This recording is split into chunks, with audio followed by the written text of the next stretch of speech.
So let's go ahead and stop the music and we will open up tonight's session. And I want you to note that the session is being recorded.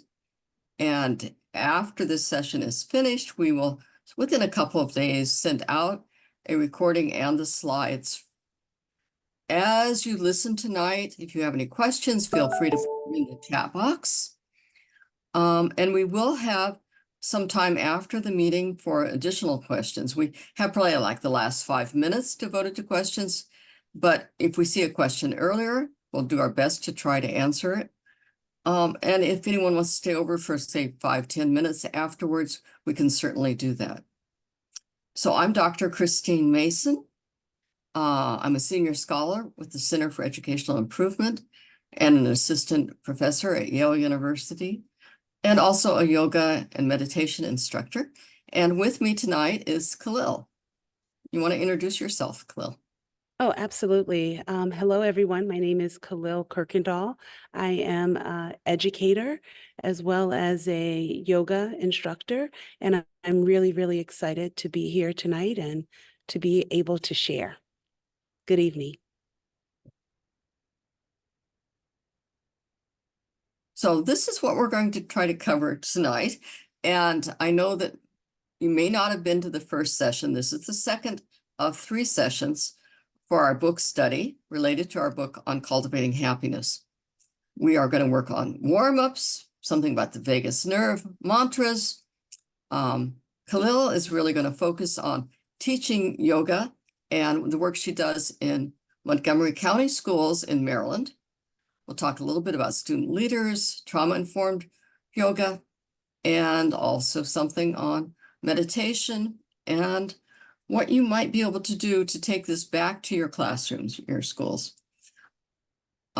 This session really covers the middle part of the book, pages 53 to 142. Awesome. Okay. So I know we only have 2 people connected with us right now. If you can go ahead and let us know what your experience is, that would be helpful. So if you can just in the chat book box, put the numbers for those that apply to you. Are you a teacher, counselor, school administrator, yoga teacher, etc.? Okay, and we'll kind of go back and look at this as we continue moving forward. To cover all this in 45 minutes, it will give you, I think, a really good overview. However, you may also, you may find that we're going into enough depth so that, in fact, you get a good sense about some of the things we're talking about.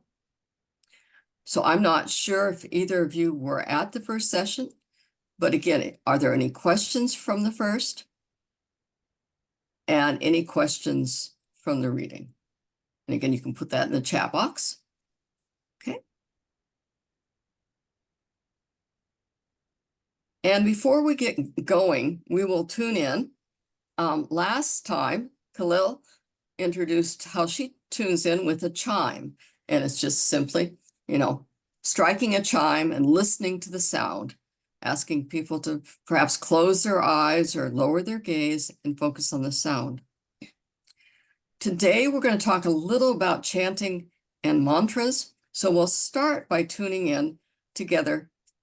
And my first way of tuning in is related to what I do as a yoga instructor and a yoga instructor with a Kundalini background. So I like to warm up my hands and then put them right at the heart center, close my eyes, lower my gaze, and we're just going to do Ong, O-N-G. It's a very nasal sound, and it goes like this.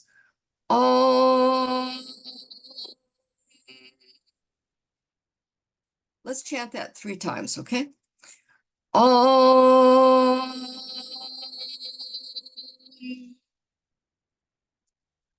Ong.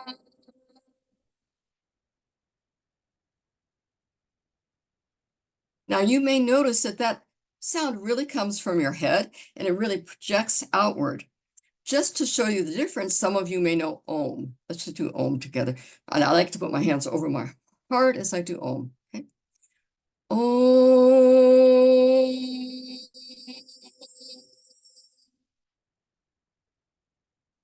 And you may notice that really the sound is more related to the heart.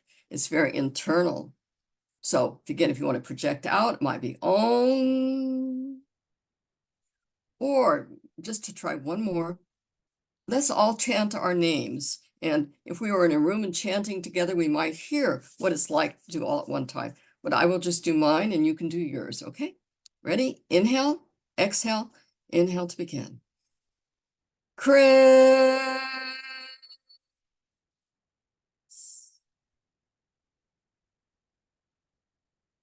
Inhale and exhale. And what you may notice is that any of these sounds kind of center us. It's kind of like it divides us from all the rest of what's been going on in our life, all the thoughts in our mind, and all of a sudden the sounds bring us to this place of just stillness, actually, and listening. And it orients our brain and ourselves in a different way. So hopefully you've done some reading.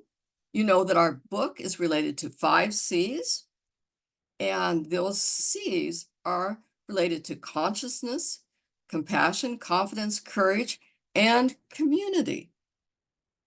Our belief is that much of what goes on in schools can be related to these 5 C's. And if in fact we want to establish more compassionate schools that better meet the needs of students and actually staff, that a focus on these 5 C's can be very, very helpful. So the way the book is organized is once you get to the middle part of the book, there's a section on each of the 5 C's. One's on consciousness, for example, and there are warm-ups and breath and kriyas or sets and meditations related to consciousness. So is there a correct way to proceed? Not necessarily. We believe that mindfulness or consciousness really is a prerequisite in many ways to other things that happen. We have to have that awareness of self and others. However, you could make a decision as a staff so that if you look at the right, the curricular context, that some of these C's are really the focus of grades pre-K and K, for example, 3rd, 4th, 5th grade, and that in fact we work specifically to build certain skills in certain grade levels. Next. And here's an example of what we do in the book. So we give you an example of what might go on, for example, at the level of community. And we'd say community helpers might be something you do in grades 1 to 3. And here are some suggestions on how you focus on community. Or if it's courage, we might look at civil rights or a discussion of courage. So that in fact, you can relate what we do from a yoga, mindfulness, meditation perspective to the curriculum that's going on and what's being taught in schools. Next. Thank you so much, Chris. Greetings again to everyone. I'm really, really excited. As Chris mentioned earlier, currently I am a mindfulness education specialist for Montgomery County Public Schools. And a lot of the tools that Dr. Mason has talked about in the book are actual things that we're doing in the classroom.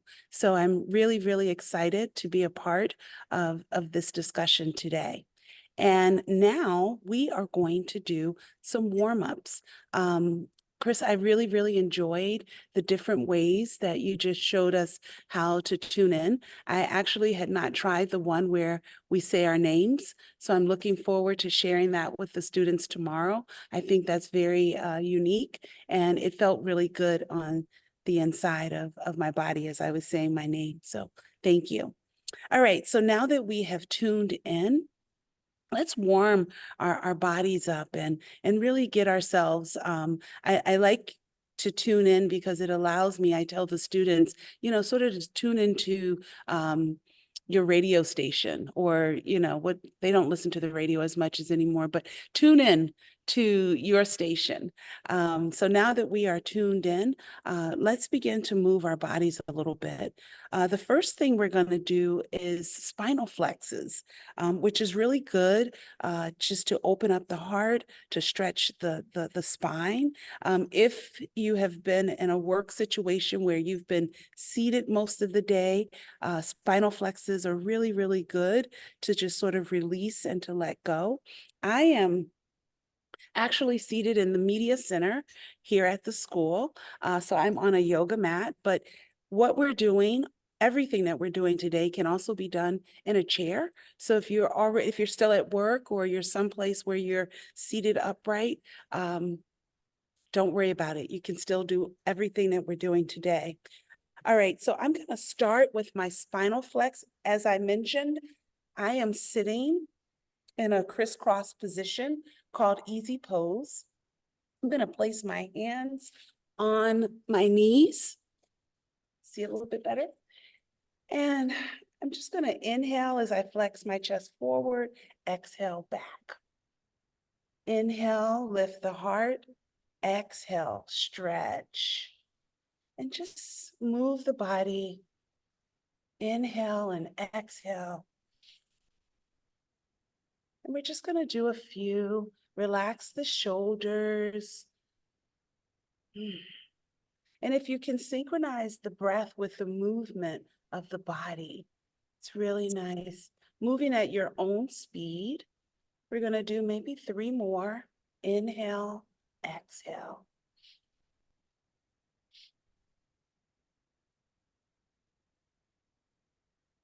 Inhale and exhale.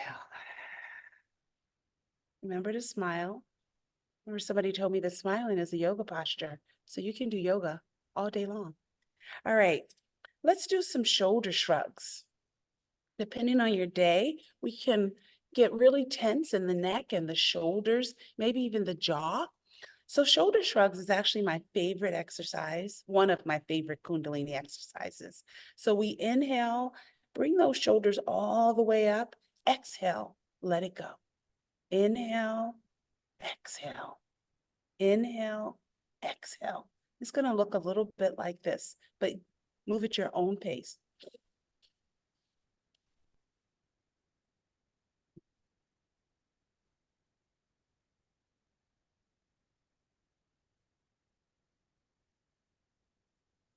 Or we can go even slower or faster.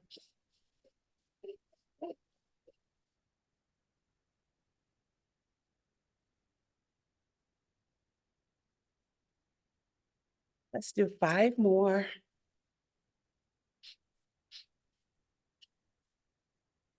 Inhale. And exhale, relax. And you should feel, hopefully you feel a little energy around the shoulders, maybe a little bit more ease in the neck. Maybe release some of that tension in our face. All right, we're going to do frog pose as our last warm-up for today. The students love this posture. So we're going to come, if you can, depending on where you are, but we're just going to come, and I'm bringing my heels together. My fingers are touching my mat. And if I can, I'll keep my heels together. I'll inhale, bring my head into my knees. Exhale, come down. Inhale up. Exhale down. We're going to do 10. Inhale up. Exhale down. Inhale up. Exhale down. As you come down, see if you can look up towards the sky, lifting the chin a little bit. We're going to do 3 more. You got it.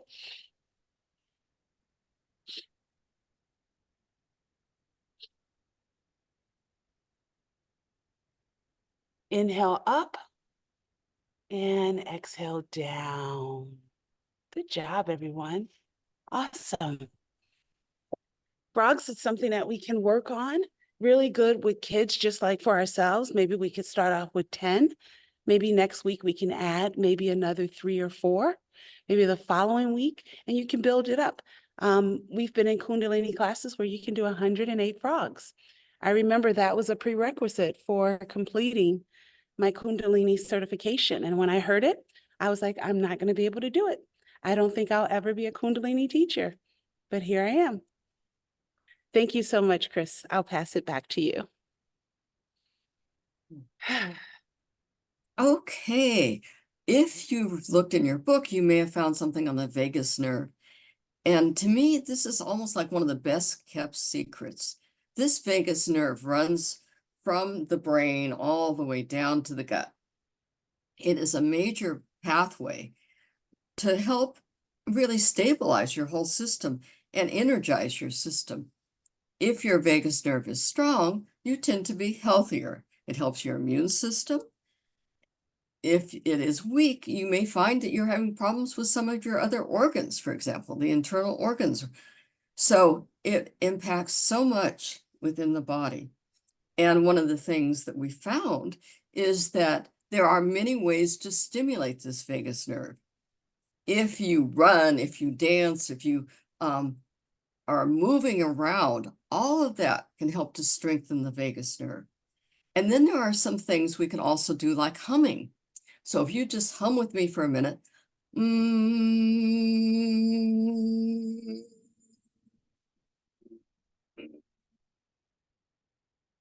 you may feel that vibration, right? Not only at your lips, but also in your throat and your chest. That will stimulate this vagus nerve. Another thing you can do is we can do what we call a whistle breath, which is one of my favorites. Now, they talk about wetting your whistle. I tell you, it does help. Sometimes I'll go to show off, right? This is a whistle, and then all of a sudden it's very weak. Well, this will help. We'll see.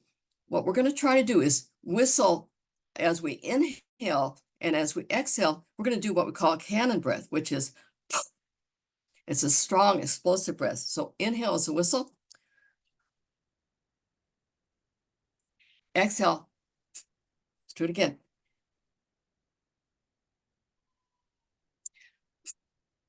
And you can close your eyes, lower your gaze. We're just going to do a few more of these.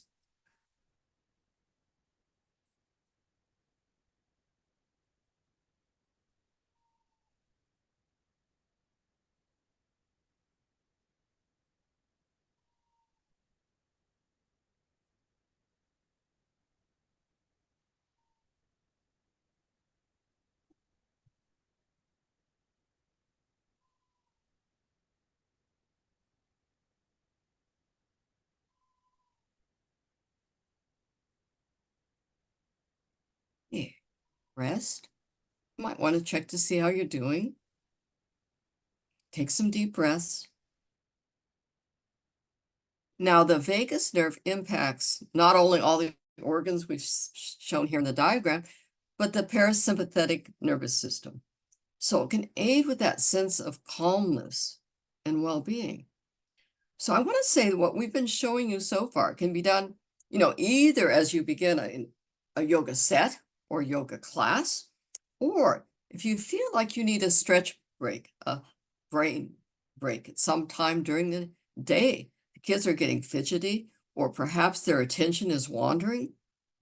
Any of the things we've been talking about can be done and can help. Just simply tuning in and then maybe giving them a question, something to think about. Tune in and say, now think about, what is it you liked about what we've been reading? Is there a certain character that comes to mind that really feels like, wow, someone you'd like to know? So you could relate it to almost any subject. But the tuning in will kind of quiet the brain, get things set up. The stretching, if people are getting squirmy, fidgety, that'll help. And then again, if their anxiety is higher, this whistle breath is really an important thing to do. Okay, next. Lil. Oh, this is me, mantras. That's right. There is a section in the middle of the book that talks about mantras and chanting and music.